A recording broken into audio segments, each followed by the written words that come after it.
자살을 하면 안 되는 이유, 인생은. 한 번 더 생각해 보기. 자살을 하면 안 되는 이유.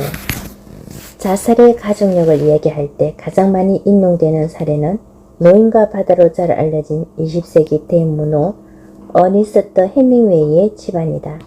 그의 집안은 아버지와 형제, 누이가 모두 스스로 생을 마감한 것으로 알려져 있다. 1999년에는 그의 손녀인 마고 해밍웨이까지 스스로 목숨을 끊었다. 자살의 가족력에 대한 최근 연구들은 유전적 경향을 보이는 것이 자살 생각이 아니라 자살 시도임을 보여준다. 사실 자살 생각은 심리적 위기 상황에 처한 사람들에게서 비교적 흔히 보이는 현상. 2011년 보건복지부 정신질환 실태 역학조사에 따르면 우리나라 사람들이 살면서 자살 생각을 하게 되는 평생 유병률은 15.6%에 달했다.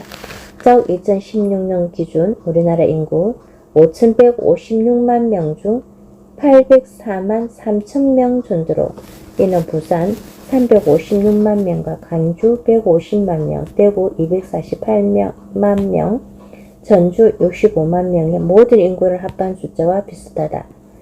유전 때문이라기보다는 상황 때문이라고 봐야 옳을 것이다. 하지만 자살 시도는 조금 달리 보아야 한다. 자살에 이르는 3단계는 생각, 계획, 시도이다.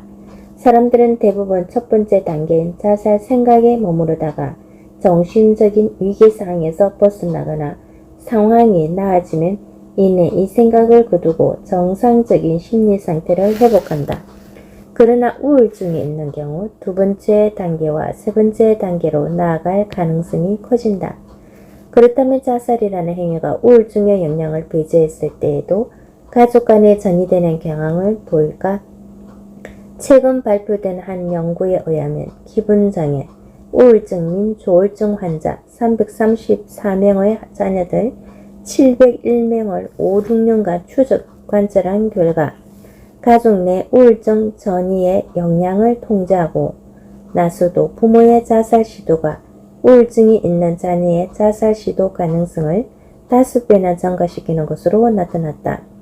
다시 말해 당신이 어떠한 이유에서든 우울증에 걸린 상태에서 일생의 어느 순간 자살 시도를 했다면 당신의 자녀가 우울증을 경험할 때 자살 시도를 할 가능성은 자살 시도를 하지 않은 우울증 환자를 부모로 가진 경우보다 5배나 커진다는 것이다.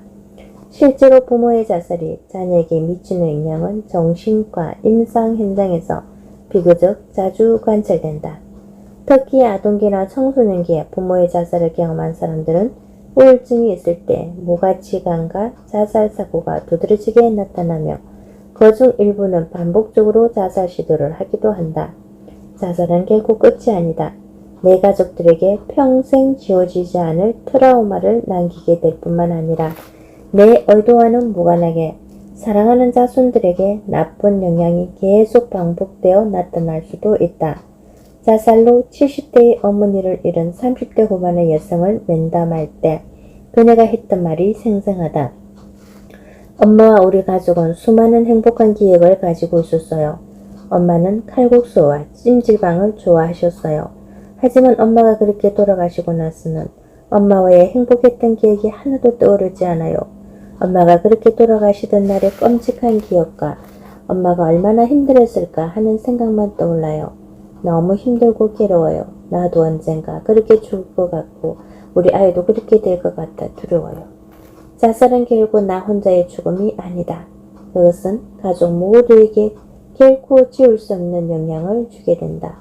혹시라도 삶의 어느 순간 자살을 하고 싶다는 생각이 들다면 그녀의 이 이야기를 꼭 떠올려 주었으면 한다. 희망의 근거를 찾았어. 스톡데일 패러독소 신념 나아질 것을 믿으며 오늘을 산다. 현실 직시 답이 없음이 답일 때 인내 한계를 인정하면서 한계를 넓히기 지금 그리고 여기 미래와의 관계 형성하기 희망에게 시간을 한 번 더 생각해 보기 트라우마를 극복하려나. 소톡데일 패러독스. 긍정은 좋은 것이다. 얼마나 좋은지는 모르겠지만 최소한 나쁘지는 않은 것 같다. 하지만 긍정이 모든 상황에서 답이 될 수 있을까? 긍정이 곧 희망일까? 피할 수 없다면 절개라 라는 말도 있긴 하지만 아무리 긍정적으로 생각하려 해도 도저히 절길 수도 그렇다고 피할 수도 없는 상황이 우리 인생에는 분명히 존재한다. 걱정 마, 다 잘 될 거야. 우리는 힘든 일을 겪을 때 주변 사람들로부터 이런 위로의 말을 종종 듣는다. 내게도 이렇게 말해주는 사람이 간혹 있었다. 물론 나도 누군가에게 이렇게 말했던 적이 분명 있었을 것이다. 적당한 위로의 표현을 찾기 어려워 꺼낸 말이었겠지만 사실 이런 막연한 이야기는 상대에게 그다지 도움이 되지 못한다. 막연한 낙관은 오히려 화를 부른다. 제임스 소톡데일은 월남전에서 미국 해군 조종사로 복무했다. 그는 1965년 9월 9일 에어포스 스카이호크 공격기로 북부 베트남에 대한 공격 임무를 수행하던 중 격추되었고 하노이의 호아루 포로 수용소에서 정확히 7년 6개월 동안 포로 생활을 하다가 1973년 2월에 석방되었다. 그는 1976년 3월 4일 미국 군인에게 최고의 영예로 간주되는 명예훈장을 받았고 이후 1992년 미국 대통령 선거에서 부통령 후보로 선출되기도 했다. 그는 좋은 기업을 넘어 위대한 기업으로의 작가인 짐 콜린스가 어떤 사람들이 포로 수용소에서 살아남지 못했는지 묻자 다음과 같이 말했다. 아주 쉬운 질문입니다. 그들은 낙관주의자들입니다. 그들은 우리가 크리스마스 때까지는 석방될 거라고 말하곤 했습니다. 그러다 크리스마스가 속절없이 지나가면 부활절, 4월경 때까지는 석방될 거라고 했습니다. 부활절마저 그냥 지나가고 나면 추수감사절 11월의 네 번째 목요일 추수감사절이 지나가고 나면 다시 크리스마스까지를 얘기했죠. 그 모든 낙관적인 이야기가 들어맞지 않는다는 걸 알았을 때 그들은 절망 속에서 죽어갔습니다. 그의 이 이야기는 낙관주의의 역사를 보여주는 것으로 이후 이는 소톡데일 패러독스라는 용어로 불리게 되었다. 긍정적이라는 표현은 흔히 물이 절반쯤 담긴 컵을 보면서 컵에 물이 절반이나 남았네 라고 말할 수 있는 사람들에게 주어지곤 한다. 최근 불고 있는 긍정에 대한 열풍은 이런 식의 해석에 기반하는 측면이 있다. 물론 긍정 열풍은 분명히 긍정적이다. 힘겨운 삶 속에서 피할 수도 즐길 수도 없는 보통 사람들에게 현재 상황의 부정적인 측면보다는 긍정적인 측면에 초점을 맞추어 살아야 한다는 메시지는 보통의 어려움을 겪고 있는 사람들에게 많은 도움이 될 수 있다. 하지만 우리는 삶의 어느 순간 보통의 어려움보다 훨씬 더 큰 공경에 처하기도 하며 경우에 따라서는 긍정적인 측면을 쉽게 발견하기 어려운 매우 절망적인 상황을 경험할 수도 있다. 예를테면 이런 것이다. 당신은 사막에 홀로 초난하게 되었다. 가지고 있는 물은 작은 생수 한 병뿐, 그나마도 절반밖에 차 있지 않다. 며칠간 사막을 헤매면서도 최악의 순간에 대비해 아껴왔던 물이지만 손이 떨릴 정도의 극심한 탈수 상태에 이르자 당신은 마침내 물을 조금 마시기로 결심한다. 그런데 아플싸 손이 너무 떨린 나머지 남은 물을 몽땅 쏟고 말았다. 바닥에 떨어진 물은 사막의 모래속에 금세 스며들어갔다. 이런 상황에서 당신은 과연 그래도 내게는 아직 물통이 남아있어 조만간 오아시스를 방해내 이 물통에 물을 가득 채우면 돼. 이렇게 얘기할 수 있을까? 소위 말하는 정신 승리가 가능하겠느냐는 것이다. 필요한 것은 희망의 근거. 그러지 않기를 바라지만 삶은 때때로 도무지 감당하기 어려운 육체적, 정신적 한계 상황을 우리 앞에 던져놓는다. 이를 매우 힘든 상황이라고 해보자. 사실 그냥 힘든 상황과 매우 힘든 상황의 차이가 무엇인지를 정하기는 쉽지 않으므로 이를 보다 쉽게 이해하는 데는 정신의학에서 사용하는 개념이 유용하다.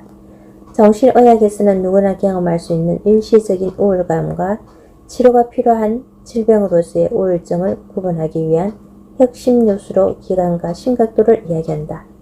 우울하다는 감정은 인간이라면 누구나 경험할 수 있는 보편적인 것이기 때문에 잠시 우울하거나 조금 우울한 정도는 질병으로 분류하지 않는다. 우울감이 우울증이라는 질병으로 분류되는 것은 정상이 심해 일상생활의 유지가 곤란할 정도로 심각하면서 그 기간이 2주 이상 지속되는 경우다. 즉 심한 정상이 오래 지속되면 그때 그것을 질병으로 분류하는 것이다. 마찬가지로 살면서 겪게 된 공경이 심각해 그 일과 직접 관련되지 않은 다른 일상생활에까지 지속적으로 부정적인 영향을 미친다면 이는 보통의 어려움 혹은 그냥 힘든 정도라고 보기 어려울 것이다. 다시 말해 자신이 감당할 수 있는 것보다 훨씬 더 큰 고통을 겪고 그런 고통이 언제 끝날지 모르는 상태로 지속되는 상황을 매우 힘든 상황이라고 할 수 있는 것이다. 이런 상황에 놓이게 되면 소독될 패러독스를 경험할 확률이 커진다.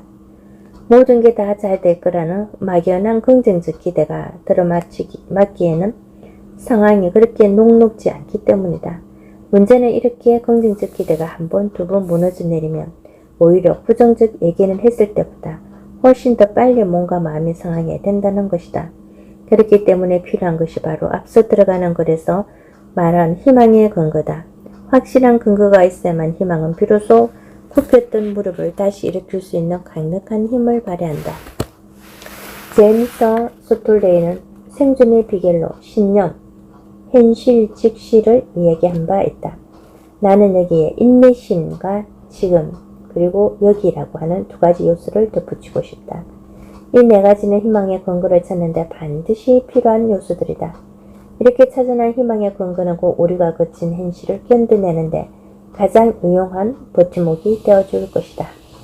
지금부터는 희망의 근거를 찾는 데 필요한 네 가지 요소, 즉 신념, 현실, 즉시, 인내심, 지금, 그리고 여기에 대해 구체적으로 살펴보겠다. 신념. 나아질 것을 믿으며 오늘을 산다. 내가 제일 좋아하는 TV 프로그램은 SBS 생활의 달인과 MBC 무한도전이다. 생활의 달인을 보다 보면 다양한 분야의 달인들이 나와 보여주는 진기명기에 가까운 모습들이 연신 놀라움을 자아낸다. 때로는 그들의 삶이 한편의 드라마처럼 감동적으로 다가올 때도 있다. 한편 무한도전의 MC 유재석은 생활의 달인에 출연한 적은 없지만 그야말로 예능에서 달인의 경지에 이르렀다는 생각이 든다. 사람을 들었다 놨다 하는 그의 말재간과 센스는 언제나 내게 경탄의 대상이었다. 그러던 어느 날 무한도전을 보다가 늘 유쾌한 줄만 알았던 그가 가수 이적과 함께 부른 차분한 곡 말하는 대로를 듣게 되었다. 유재석의 경험담을 토대로 이적이 작사를 했다는 그 곡은 내 가슴에도 잔잔한 울림을 주었다. 저는 인생의 목표를 잃어버렸어요. 무엇을 해야 할지 모르겠어요. 나는 20대의 젊은 우울증 환자들로부터 종종 이런 이야기를 듣는다. 그럴 때마다 나는 말하는 대로를 한번 들어보라고 권한다. 다만 주의해야 할 것이 있다. 이 노래를 단지 간절히 원함이 이루어진다는 식으로 해석하는 것이다. 이 노래의 핵심은 다음 부분에 담겨 있다. 사실은 그렇게 미친 듯 그렇게 달리던 적이 없었다는 것을 생각해 봤지. 일으켜 세웠지. 나 자신을. 사실 우리의 인생에 말하는 대로 이루어지는 것은 아니다. 아무리 소망하고 아무리 노력해도 도저히 안 되는 것도 있다. 하지만 말하지도 소망하지도 않으면 그것이 이루어질 가능성조차 없어져 버린다. 무엇인가를 바란다면 말해야 하고 노력해야 한다는 평범한 진리. 나는 이것을 머리로는 알고 있었지만 가슴으로는 깨닫지 못하고 있었다. 말하는 대로 될 수 있다고. 아프기 전까지 내 인생을 돌아보면 때로 힘든 순간도 있었지만 대개는 순탄했던 것 같다. 고등학교 시절 공부를 잘하는 편이었던 나는 시험 운도 나쁘지 않아서 그 훤한 재수 한번 하지 않고 곧바로 의과 대학에 합격할 수 있었다. 의대를 졸업한 후에는 원하는 대로 정신과 전문의가 되었으며 임상 강사 2년을 거친 후 정말 운 좋게도 서울 시내에 있는 대학병원의 교수가 될 수 있었다. 나의 직업은 인생의 가장 힘든 시기를 보내는 사람들, 깊은 절망과 좌절에 몸서리치는 사람들, 미래에 대한 불안으로 인해 괴로워하는 사람들을 위로하고 그들의 불운에 공감해주는 것이었지만 정작 나 자신은 대부분의 경쟁에서 별로 져본 적도 실패한 선택을 해본 적도 경제적 어려움에 시달려본 적도 없었다. 나는 내가 아프게 된 이후에야 비로소 이 사실을 깨닫게 되었다. 자신은 그렇게 미친 듯 그렇게 달려붙은 적이 없었다는 것을 생각해봤지. 이렇게 세웠지 나 자신을. 아프고 난 후 말하는 대로를 들으면 나는 이 부분이 마음속에 들어와 박히는 것을 느꼈다. 나에게 그동안 제대로 된 고통이 찾아온 적이 없었구나. 그러니 절망에서 벗어나려고 미친 듯이 뭔가를 해본 적도 없었지. 이런 생각이 들자 나도 모르게 조용히 눈물이 흘렀다. 나는 매일 심각한 통증으로 하루를 시작하고 예전에는 아무런 생각 없이 할 수 있었던 간단한 달리기조차 제대로 할 수가 없다. 마치 반도체 조립 공장의 직원이 된 것처럼 동선을 생각해가며 조심스럽게 움직여야 하고 살얼음판을 건너는 심정으로 겨우 하루 일과를 끝내고 나면 동료들과의 회식이나 취미 활동은 엄두도 내지 못하고 서둘러 귀가하여 단지 다음날 출근을 하기 위해 꼼짝도 하지 못하고 누워있어야 한다. 그러다 밤이 되면 잠에 드는 것도 어렵게든 잠을 유지하는 것도 모두 방해하는 지긋지긋한 통증으로 인해 수없이 뒤척이며 진통제의 도움으로 겨우 눈을 붙이는 생활을 기약 없이 반복한다.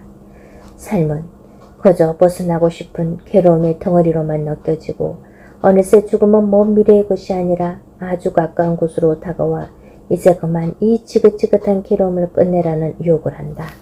매일 밤 잠을 자고 일어나면 고통이 사라지고 병이 발생하기 이전처럼 건강해지길 희망하며 잠자리에 들지만 다음날 아침엔 아무것도 변하지 않은 채 하루치의 고통이 무심한 태양과 함께 다시 떠오른다. 그렇게 매일 아침을 하루분의 고통으로 시작할 때마다 그만 무릎을 꿇고 싶다는 생각을 하게 된다. 그래도 절망하지 않으려고 마음을 다잡는다. 그러면서 내가 아픈 이유는 아직까지 내가 나 자신의 고통과 감정 생각을 제대로 통제하지 못해서라고 믿기로 했다. 이것이 물론 잘못된 믿음일 수도 있다. 그러나 이렇게 믿는다고 해서 현재 내가 손해를 볼 것은 전혀 없지 않은가. 그렇게 보면 이는 매우 합리적인 선택이라고 생각한다. 작은 행동이 모여 신념을 만든다. 서독될 패러독스에서도 살펴봤지만 사실 무자학증 믿는다고 해서 긍정적인 결과 희망찬 미래가 예약되어 있는 것은 아니다. 미안한 이야기이지만 믿음만으로 되는 일은 세상에 아무것도 없다. 나는 희망의 행동 혹은 실천이 결합됐을 때 이를 신념이라 부르며 이것을 일반적인 믿음과 구분해 사용한다. 바꿔 말하면 실천이 없는 신념은 신념이 아니다. 신념은 희망을 현실화하고 마침내 고통을 견딜 수 있는 힘을 제공한다. 이 신념이야말로 희망의 근거를 찾는 데 필요한 첫 번째 요소이다. 그렇다면 1톤 트럭에 5톤의 짐을 실은 것처럼 고통의 무게가 너무 커서 힘들게 시동을 켜더라도 1m조차 제대로 움직일 수 없겠다 싶을 때 우리는 과연 어디에서 희망을 찾아야 하는 것일까? 이러한 매우 힘든 상황에서도 과연 모든 게 좋아질 거라는 막연한 기대 대신 실천이 결합된 신념을 가질 수 있을까? 나는 지금 내가 할 수 있는 실천을 아주 작은 행동부터 시작해 보기로 했다. 나는 일요일에도 늦잠까지 잠을 자지 못한다. 모두가 잠들어 있는 깜깜한 새벽, 원치 않게 잠에서 깨었을 때 나는 운동, 정확히 말해 맨손 체조를 하기 시작했다. 그렇게 몸을 움직이면 기분이 나아진다. 물론 새벽에 혼자서 스트레칭과 체조를 하다 보면 가끔 서글퍼질 때도 있긴 하지만 가만히 누워서 몸의 어느 부위가 아픈지 느끼면서 괴로워하는 것보다는 훨씬 낫다. 어떤 날은 간단한 체조조차 부담스러울 만큼 몸이 힘들거나 출근 시간에 맞추느라 집에서 하는 체조를 건너뛸 때도 있다. 그런 날에는 연구실에 들어가서라도 반드시 체조와 스트레칭을 한다. 처음에는 쉽지 않았지만 이런 행동들이 하나 둘씩 쌓여가자 마법과 같은 일이 일어났다.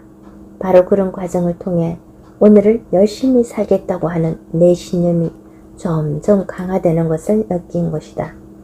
빗물에 파이는 바위를 생각해보자. 빗방울 하나는 세상에 아무런 변화를 주지 못한다.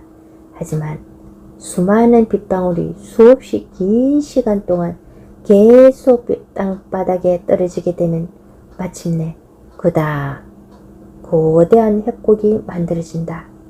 보는 사람을 절로 겸손하게 만드는 그랜드 캐니언 역시 빗방울 하나에서 만들어지기 시작했을 것이다. 거대한 피라미드는 또 어떠한가? 돌덩이를 하나씩 하나씩 수많은 시간 동안 쌓아 올려 만들어낸 것이 아닌가? 나는 종종 내가 지금 피라미드를 쌓아 올리는 일꾼이 된 것처럼 느껴진다. 그리고 매일 내가 하는 행동들이 돌덩이를 하나씩 쌓는 것과 같다고 생각한다.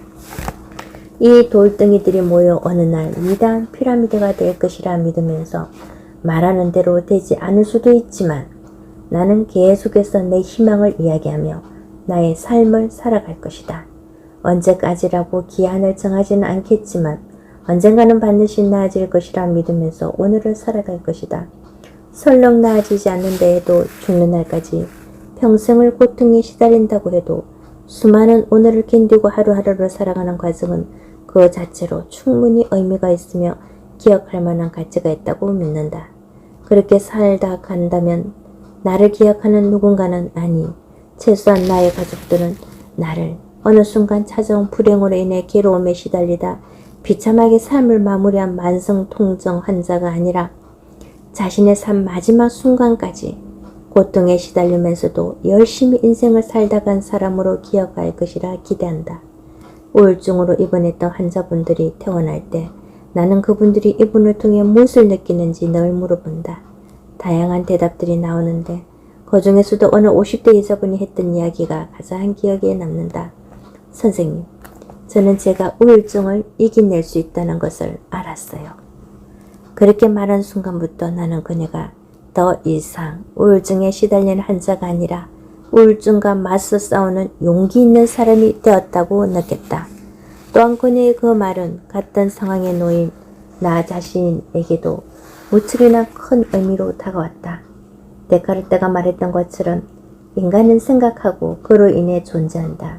생각, 즉 사고는 오늘을 매개로 이루어진다. 내가 지금 하고 있는 말은 내가 맞이하게 될 미래의 예고편이다. 보다 나은 미래를 원한다면 아무리 어렵더라도 내가 처한 이 상황에서 최선을 다하겠으며 당장 문제가 해결되지 않더라도 될 때까지 해보겠다는 누구보다도 자기 자신에게 도움이 되는 말을 스스로에게 들려줄 수 있어야 한다. 바로 여기에서부터 고난의 극복은 시작될 수 있다. 현실 즉시 답이 없으니 답일 때 전문의 자격을 취득한 후 1, 2년 동안 나는 환자분들의 질문에 대해 잘 모르겠습니다 라는 이야기를 한 적이 없었다.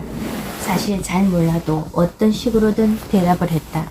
환자들이 도움을 필요로 하는 어떤 상황에 대해 모릅니다 혹은 그 상황에는 답이 없습니다 라는 말을 하는 나 자신을 스스로 받아들일 수 없었기 때문이다. 그러나 그런 말을 하지 않는다고 해서 없던 답이 생각나는 건 아니다. 내가 환자분들의 질문에 모릅니다 라는 답을 부끄럼 없이 할 수 있기까지는 거의 10년의 시간이 필요했다. 그것은 나의 전공 분야에 대해 상당한 지식과 임상 경험이 쌓여 내가 모르면 그것에 대해 답할 수 있는 사람이 거의 없을 정도라고 자부할 수 있을 때였다. 이제 나는 여기서 한 발 더 나아가 경우에 따라 그 상황에는 답이 없습니다 라는 말도 할 수 있게 되었다. 물론 그럴 때는 한마디를 더 덧붙인다. 답이 없다고 절망할 것이 아니라 그 상황을 받아들이고 견뎌야 합니다. 그것이 바로 답입니다. 현실과 마주할 용기. 때때로 현실은 너무나 기구하다. 조현병, 정신분열병의 유별률은 1%이다. 이 말은 전체 인구의 99%는 조현병에 걸리지 않는다는 것이다. 하지만 우리나라 인구는 5천만 명이 넘으니 그 인구의 1%라고 하면 무려 50만 명이나 된다. 따라서 누군가는 반드시 조현병으로 고통을 받는 50만 명 중 한 사람이 될 수밖에 없다. 인류 역사상 가장 위대한 천재인 아인슈타인은 신은 주사위 놀이를 하지 않는다고 했지만 실제 생활에서 그 주사위 놀이는 누군가에게 저주처럼 작용한다. 로또에 당첨되는 믿기지 않을 정도의 행운을 거머쥘 수도 있지만 고층 아파트에서 투신하는 사람에게 깔려 죽는 확률적으로 보면 도저히 있을 것 같지 않은 어처구니 없는 사건을 계기도 하는 것이 보통 사람들의 인생이다. 도저히 믿고 싶지 않은 불행한 사건의 주인공이 되어버렸을 때 누구나 처음 보이게 되는 반응은 바로 현실 부정이다. 자신에게 벌어진 일을 결코 인정할 수 없는 것이다. 현실을 부정하다가 그것이 실제 벌어진 일이라는 것을 인식하고 나면 그 다음으로 보이게 되는 반응은 바로 분노다. 왜 다른 사람에게 일어나지 않는 일이 하필 나에게 일어난 것인지 그 모든 상황에 대해 화가 나게 된다. 무엇이 잘못된 것일까? 누구 때문에 벌어진 일일까를 고민하며 있지도 않은 원인 제공자를 만들어내 정오하기도 한다. 하지만 설령 원인 제공자가 존재한다고 해도 문제의 원인을 파악했다고 해도 문제를 다 해결할 수 있는 것은 아니다. 매우 힘든 상황은 대부분 원인을 어렵게 알아냈어도 문제 자체가 지속되는 정말 지독한 것이기 때문이다. 그랬을까? 그렇게 힘들기 때문일까? 사람들은 자신의 현실을 객관적으로 바라보지 못한다. 나는 인턴 시절 당뇨 합병적으로 썩어가는 환자의 발을 한 달 동안 매일 소독했던 적이 있다. 제 발을 쳐다보지 못하겠어요. 내가 소독을 할 때마다 고개를 돌리며 낮은 목소리로 이렇게 말씀하시던 그분은 직업군인 출신으로 매우 건장한 중년 남성이었다. 힘겨운 육체적 훈련과 고통에 익숙한 베테랑 군인 출신이었지만 자신의 아픈 발가락을 볼 용기는 없었던 것이다. 누구보다 용감한 군인조차 이러한데 하물며 보통 사람들은 오죽할까. 대부분이 엉망이 되어가는 자신의 모습을 점점 더 나빠지는 자신의 상황을 정면에서 바라보지 못한다. 어떤 경우에는 전면 부정하기까지 한다. 그러나 아무리 시궁창 같던 현실일지라도 이를 똑바로 봐야 한다. 감당하기 어려운 일을 겪어내려면 아무리 괴롭더라도 현실과 직면해야만 한다. 수영을 배우는 과정을 생각해보자. 우선 물속에 머리를 담글 수 있어야 한다. 그것을 두려워한다면 결코 수영을 배울 수 없다. 물속에 머리를 담그는 것은 처음에 무서운 일일 수 있지만 그렇다고 물이 두려워 머리 담그기를 포기한다면 결국 영원히 수영을 못하는 사람으로 살 수밖에 없다. 한편 5살 미만의 어린 아이들은 숨바꼭질을 할 때 자신의 머리만 안 보이게 숨는다. 내가 보지 못하므로 다른 사람도 자신을 보지 못한다고 생각하는 것이다.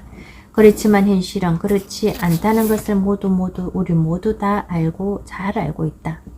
피한다고 해서 달라지는 것은 아무것도 없다. 현실은 여전히 나의 의지와 무관하게 존재한다.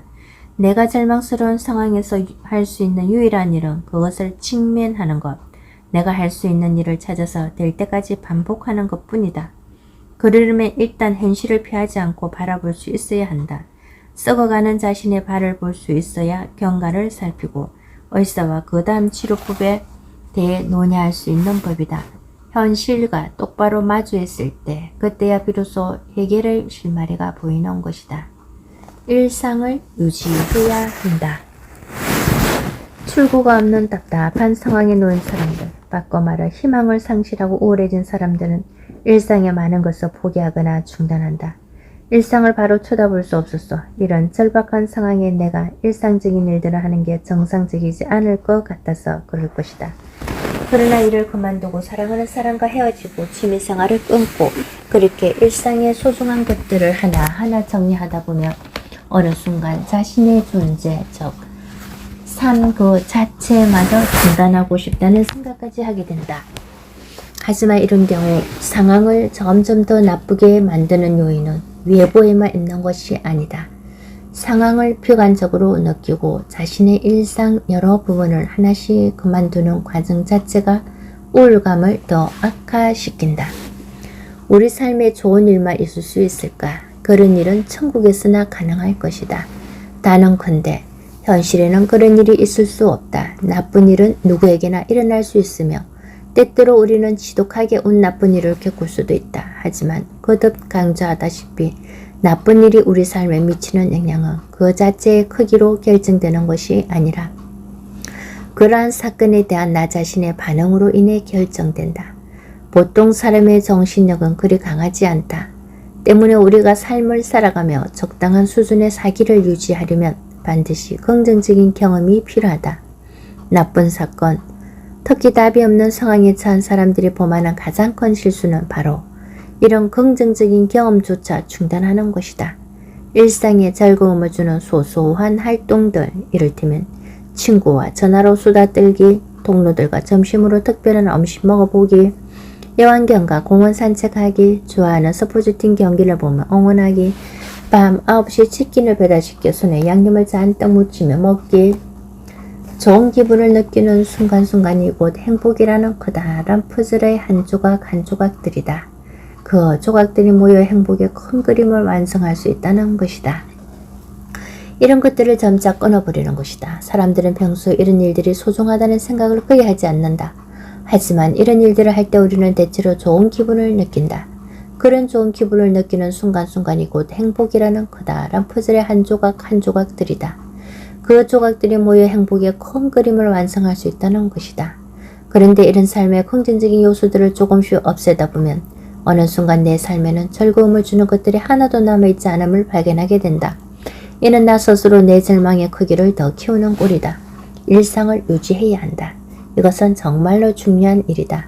긴 일을 거르지 않고 친구들을 만나고 가족들과 나들이를 하고 운동이나 산책을 하고 이런 일들을 포기해선 안 된다. 그래야만 정말로 답답하고 괴로운 상황조차 마침내 받아들일 수 있게 된다. 받아들인다는 것은 포기한다는 것과 완전히 다르다. 받아들인다는 것은 내 인생에서 나의 힘으로 어찌할 수 없는 부분이 존재한다는 것을 인정하지만 그것이 단지 내 인생의 작은 조각이 되도록 하겠다는 것이다. 우리 인생은 엄청나게 많은 사건, 다양한 사람들과의 관계, 유는 시절의 사건부터 얼마 전 봤던 코미디 프로그램의 유행어까지 무수한 기억들의 집합으로 구성되어 있다. 이 집합에서 고통스럽고 부정적인 일은 한 조각에 불과하다. 이 조각 하나로 인해 나머지 조각들까지 전부 없애버리는 것은 너무나 어리석은 것이다.